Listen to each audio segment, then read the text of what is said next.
Assalamualaikum warahmatullahi wabarakatuh.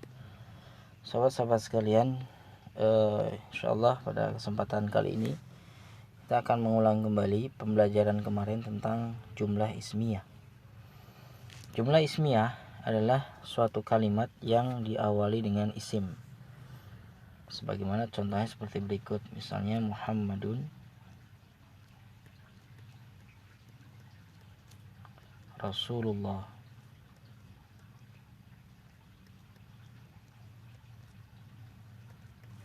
Maka inilah jumlah ismiyah. Kenapa? Karena awalnya adalah isim. Ciri isimnya apa? Karena dia bertanwin. Atau contohnya adalah al-ilmu nurun. Ilmu itu adalah cahaya. Ini juga jumlah ismiyah karena awalnya adalah isim. Baik, susunan dari jumlah ismiyah itu terdiri dari yang pertama disebut sebagai mubtada. Mubtada ditambah dengan khobar.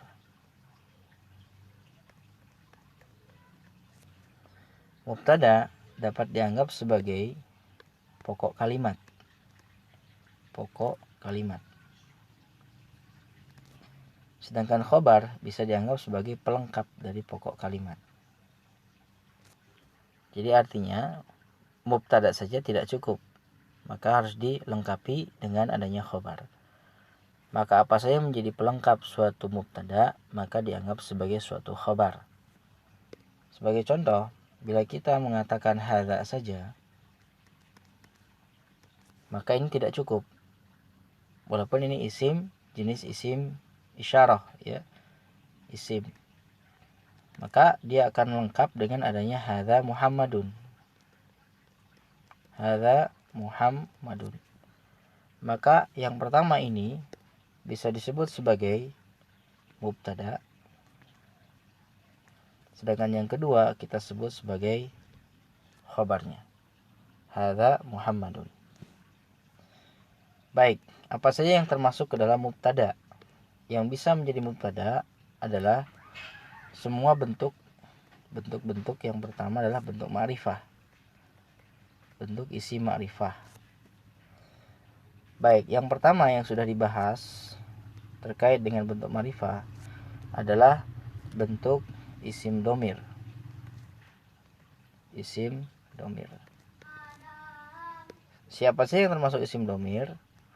Sudah dipelajari, ada huwa, ya, ada hiya,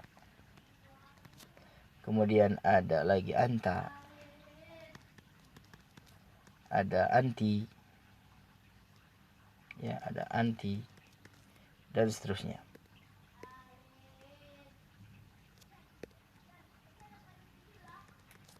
Anti dan lain-lain nanti.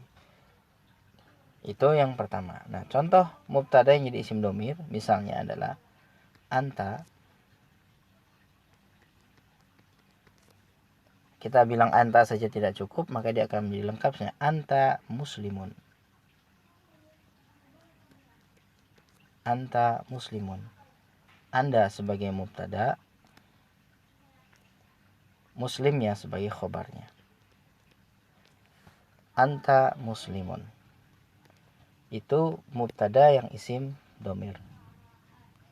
Yang kedua, ada yang mubtada yang berupa isim beral. Artinya isimnya menggunakan al. Nah, biasanya isim yang beral adalah isim yang nanti berharokat akhirnya adalah dhammah. Jadi harokat akhirnya bila dia sebagai mubtada, harokat akhirnya harus dhammah. Ya, bukan dhammatain, harus dhammah. Contoh misalnya al baitu. Al baitu. Bila kita bilang hanya al baitu saja, maka itu tidak cukup. Al baitu saja tidak cukup. Misalnya al baitu qaribun. Qaribun. Ya, al baitu qaribun. Maka dalam hal ini yang ini disebut sebagai mubtada, Qaribun sebagai pelengkap disebut sebagai khobar. Nah, mubtadanya ma'rifah dan tanda awalnya adalah dhammah. Tanda akhirnya ya, akhir dari katanya adalah dhammah. Al-baitu qaribun. Seperti tadi juga contoh al-ilmu nurun. Yang ketiga, yang bisa menjadi mubtada adalah isim alam, atau yang menunjukkan nama seseorang, nama tempat, nama lokasi tertentu. Misalnya, ya, nah biasanya kalau isim alam ini, kalau nama kadang dia bisa dhammah saja. Kenapa? Misalnya untuk nama perempuan, Fatimatu. Fatimatu misalnya. Fatimatu. Jamilatun misalnya. Jamilatun.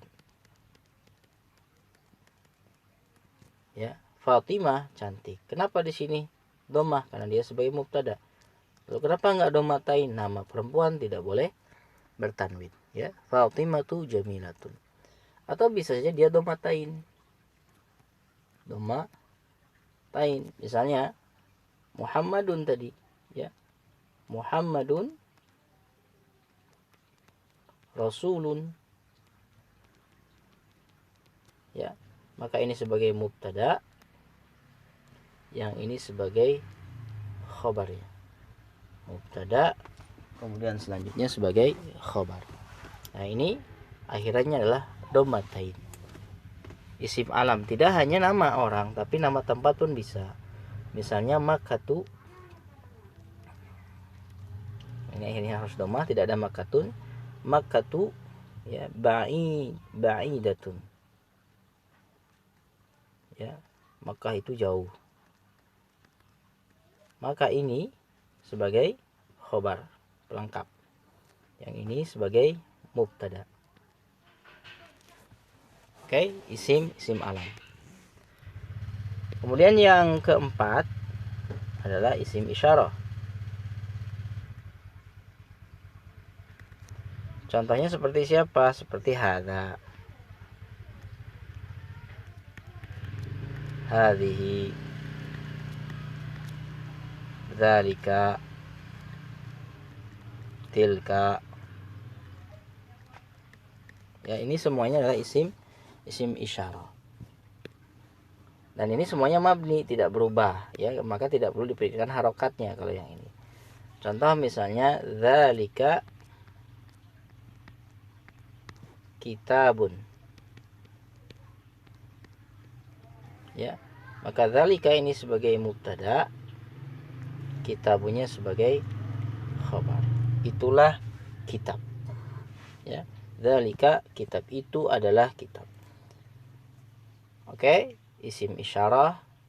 Itu isim isyarah sebagai mubtada. Nah, yang kelima yang perlu kita perhatikan baik-baik adalah, saya tambahkan, adalah bentuk idhofah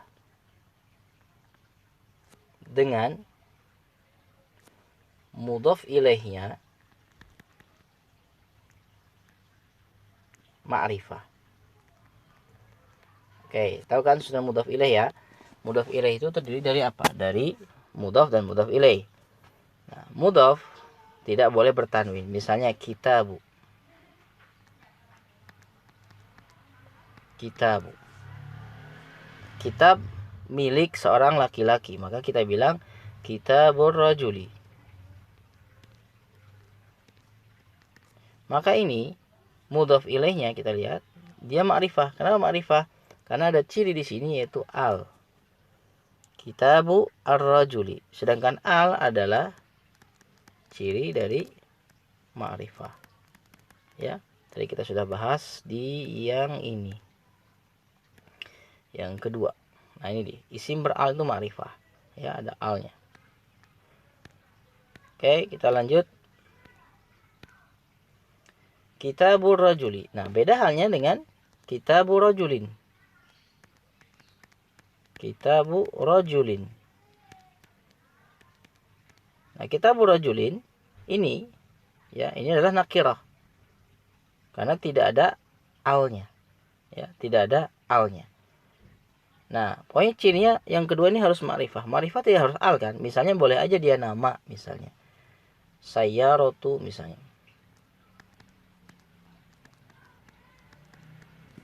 Sayyaratu Muhammadin. Nah, Muhammadin nama alam, maka dia ma'rifah, maka sayyaratu Muhammadin adalah ma'rifah. Ya. Dan kalau dia dianggap sebagai mubtada, maka mudhofnya harus dalam keadaan dhammah. Mudhofnya harus dalam keadaan dhammah. Misalnya, kalau Anda mau bilang misalnya mobilnya Zaid rusak, maka mobilnya itu sayyaratu Zaid, ya. Sayyaratu. Nah, ini wajib dhammah. Ya, tapi tidak boleh dhammatain karena dia sebagai mudhaf. Zaidin. Ini pun ma'rifah, ya. Dan dia mudhaf ilaih. Tapi semuanya ini kita anggaplah sebagai mubtada. Tapi tidak cukup. Apa khobarnya? Rusak. Berarti karena sayyarah adalah muannas, maka harus kita sebut maksuratun.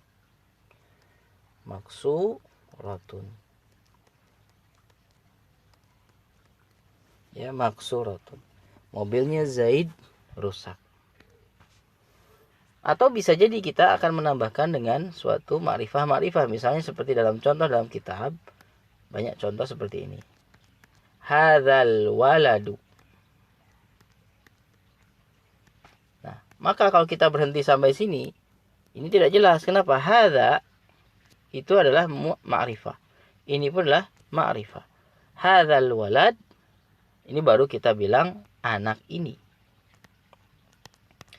Kenapa dengan anak ini? Nah, misalnya anak ini tinggi, maka kita bilang tawilun. Ya.